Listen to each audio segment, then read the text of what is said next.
പാഠം 158. സത്യഭാമയ്ക്കുള്ളത് സത്യഭാമയ്ക്ക്.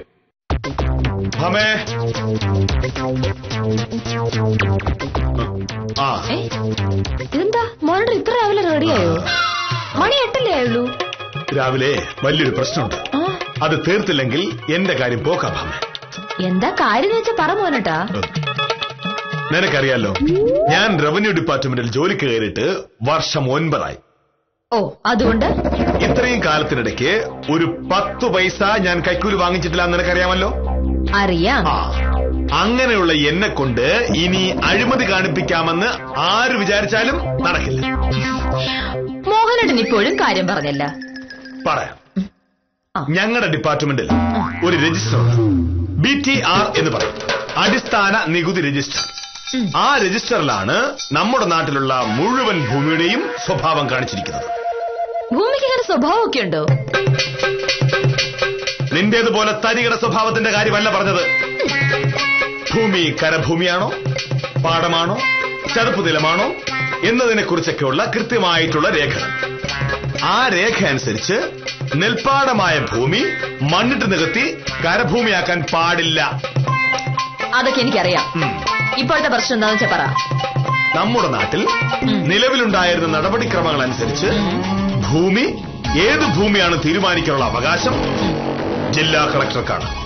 അതായത് ഒരു സ്ഥലത്തെ പാടം മണ്ണിട്ട് നികത്തി കുറെ വർഷങ്ങൾക്ക് ശേഷം അത് കരഭൂമിയാക്കണമെന്ന അപേക്ഷ കൊടുത്താൽ ആ അപേക്ഷയിൽ തീരുമാനമെടുക്കുന്നത് കളക്ടറായിരുന്നു.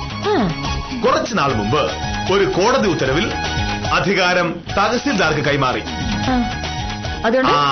അങ്ങനെ അധികാരം തഹസിൽദാർമാർക്ക് കൈമാറിയ ശേഷം BTRൽ ഒരുപാട് പാടങ്ങൾ കരഭൂമിയാക്കി തിരുത്തൽ നടത്തിയിട്ടുണ്ട്. ഇപ്പോ നമ്മുടെ വില്ലേജിൽപ്പെട്ട ഒരു സ്ഥലത്തും പ്രശ്നമായിരിക്കുകയാണ്. ഇവിടെ സഹകരണ ബാങ്കിന്റെ പിറകിൽ ഈ ഷാപ്പ് കോൺട്രാക്ടർ സത്യശീലന്റെ പേരിലുണ്ടായിരുന്ന പാടം 4-5 കൊല്ലം മുമ്പ് മണ്ണിട്ട് നികത്തിയിരുന്നു. നാട്ടുകാർ എതിർക്കാതിരിക്കാൻ ഒരൊറ്റ രാത്രി കൊണ്ടായിരുന്നു നികത്തൽ. പിന്നെ അത് കേസായി. അത് പാടഭൂമിയാണെന്ന് തന്നെയാണ് വില്ലേജ് ഓഫീസർ റിപ്പോർട്ട് കൊടുത്തത്. പക്ഷേ ഇപ്പോ ഒരു പ്രശ്നം. ഈ സത്യശീലനും നമ്മുടെ ഡെപ്യൂട്ടി തഹസിൽദാർ രാജേന്ദ്രൻ സാർ തമ്മിൽ ഭയങ്കര അടുപ്പമാണ്. കഴിഞ്ഞ ആഴ്ച മുതൽ തഹസിൽദാർ ലീവിലാണല്ലോ. പകരം ചാർജ് രാജേന്ദ്രൻ സാറിന്. അപ്പോ തഹസിൽദാർ ലീവ് കഴിഞ്ഞ് വരുന്നതിന് മുമ്പ് സത്യശീലന്റെ പാടം കരഭൂമിയാക്കി BTR തിരുത്താനാണ് രാജേന്ദ്രൻ സാറിന്റെ പരിപാടി. സത്യശീലൻ നല്ല കാശ് കൊടുത്തിട്ടുണ്ടാവും. മോഹനേട്ടൻ ഇപ്പൊ എന്ത് ചെയ്യാൻ പോകുന്നു? മരിച്ചാലും ഈ കേസിൽ BTR തിരിച്ചാൻ സമ്മതിക്കില്ല. എന്നോട് റിപ്പോർട്ട് ചോദിച്ചിരിക്കുകയാണ് രാജേന്ദ്രൻ സാർ. പക്ഷേ ഞാൻ കൊടുക്കില്ല. അതിനിപ്പം ഇത്ര രാവിലെ എങ്ങോട്ട് പോവാ? രാവിലെ തഹസിൽദാർ വീട് ഒന്ന് പോണം. പുള്ളിക്കാരൻ സംഭവിച്ചതൊക്കെ ഒന്ന് അറിയണമല്ലോ. അത് കഴിഞ്ഞ് തഹസിൽദാർ പറയുന്നത് പോലെ ഈ മോഹനേഷൻ ചെയ്യൂ. രാജേന്ദ്രൻ സാറായിരിക്കും. ഞാനിവിടെ ഇല്ലെന്ന് പറഞ്ഞേക്ക്. ഇന്നലെ ആഫീസിൽ വിളിച്ചിരുന്നു. ഞാനില്ല എന്ന് ശിശുപാല കൊണ്ട് പറയിപ്പിച്ചു. ഇന്ന് തഹസിൽദാരെ കാണുന്നതിന് മുമ്പ് രാജേന്ദ്രൻ സാറിന്റെ ഫോൺ ഞാൻ എടുത്താൽ പ്രശ്നമാവും.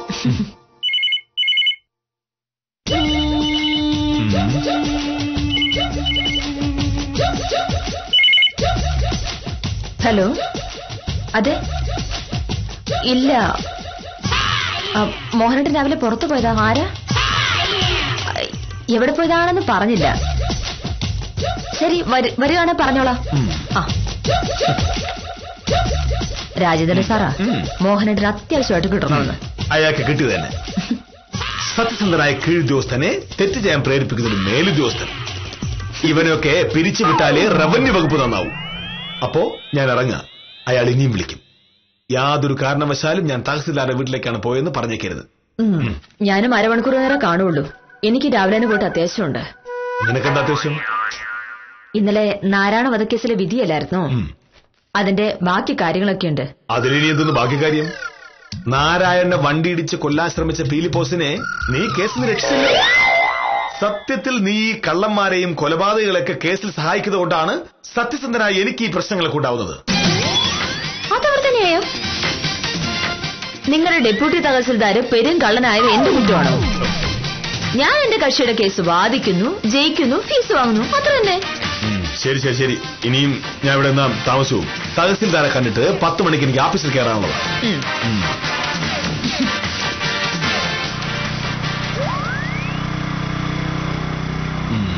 മഴ പെയ്യാനുള്ള ലക്ഷണമുണ്ട്. മോനെ സാറേ, നിന്നെ സാറേ, ഞാൻ വീട്ടിലോട്ട് വരായിരുന്നു. സാറൊന്നും നേരത്തെ. എനിക്ക് തഹസിൽദാർ വീട് വരെ ഒന്ന് പോകണം, ഒരു അത്യാവശ്യമുണ്ട്.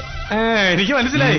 സത്യശീലൻ കോൺട്രാക്ടർ മണ്ണിട്ട് നികത്തിയ പാടം കരഭൂമിയാണെന്ന് BTRൽ തിരുത്തി എഴുതാൻ ഡെപ്യൂട്ടി തഹസീൽദാർ തീരുമാനിച്ചു. സാർ അതിന് എതിര് നിന്നു അല്ലേ? ഉത്തമനത് എങ്ങനെ അറിയാം? രാവിലെ ഒരു 6-6:30 മണിയായപ്പോ സത്യശീല കോൺട്രാക്ടർ എന്റെ വീട്ടിൽ കയറി വന്നു. ഞാൻ നല്ല ഉറക്കം, മഴയും കൂടെ അല്ലേ. അനിയത്തി ഒന്ന് വിളിച്ചപ്പോ ഞാൻ വിചാരിച്ചു വല്ല പാൽക്കാരനോ പത്രക്കാരനോ ഒക്കെ കാശിന് വന്നായിരിക്കുമെന്ന്. ചെന്ന് നോക്കിയപ്പോ ദാ നിൽക്കുന്നു സാക്ഷാൽ സത്യശീല കോൺട്രാക്ടർ. അയാളെന്തിനാ ഉത്തമനെ കാണാൻ വന്നത്?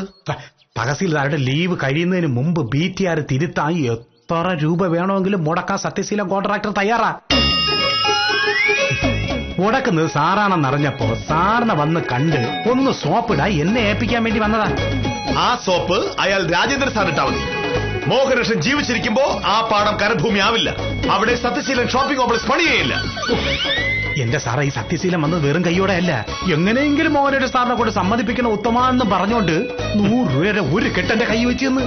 രൂപ 10,000. BTRൽ മാറ്റം വരുത്താൻ 10,000 രൂപ കൈക്കൂലിയോ? സാർ, ആ 10,000 രൂപ സാറിനുള്ള കൈക്കൂലി അല്ല, എനിക്കുള്ള സമ്മാനം. സാറിനാണെങ്കിൽ അതിനേക്കാൾ കൂടുതൽ കിട്ടും. ഞാൻ കേട്ടത് ശരിയാണെന്നുണ്ടെങ്കിൽ BTR തിരുത്തുന്നതിന് വേണ്ടി 5 ലക്ഷം വരെ മുടക്കാൻ സത്യശീല കോൺട്രാക്ടർ തയ്യാറാണ്. 5 ലക്ഷോ 25 ലക്ഷോ മുടക്കിയാലും അയാൾക്ക് ലാഭമില്ലേ സാറേ?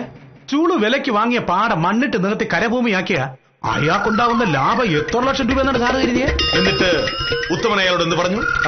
എനിക്ക് കിട്ടിയ കാശ് 2 കൈ നീട്ട് വാങ്ങാനാണ് തോന്നിയത്. പക്ഷെ എനിക്കറിയാലോ സാറിന്റെ സ്വഭാവം. സാറിനെ സോപ്പിടാന്ന് പറഞ്ഞിട്ട് സത്യശീലിന്റെ കയ്യിൽ നിന്ന് ഞാൻ കാശ് വാങ്ങും. സാർ ഈ ജന്മം വഴങ്ങിയില്ല. ഒടുവിൽ കാര്യം നടക്കാത്തതിന്റെ പേരിൽ സത്യശീലിന്റെ ഗുണ്ടകൾ എന്നെ എടുത്തിട്ടങ്ങ് പെരുമാറും. ഞാൻ ആശുപത്രിയിലാവും. ആശുപത്രി ചെലവിന് മേൽപ്പറഞ്ഞ 10,000 രൂപ തികയോ എന്നുള്ള കാര്യത്തിൽ ഒരു ഉറപ്പും ഇല്ലാത്തതിനാൽ ആ കാശ് ഞാൻ വേണ്ടാന്ന് വെച്ചു. നന്നായി.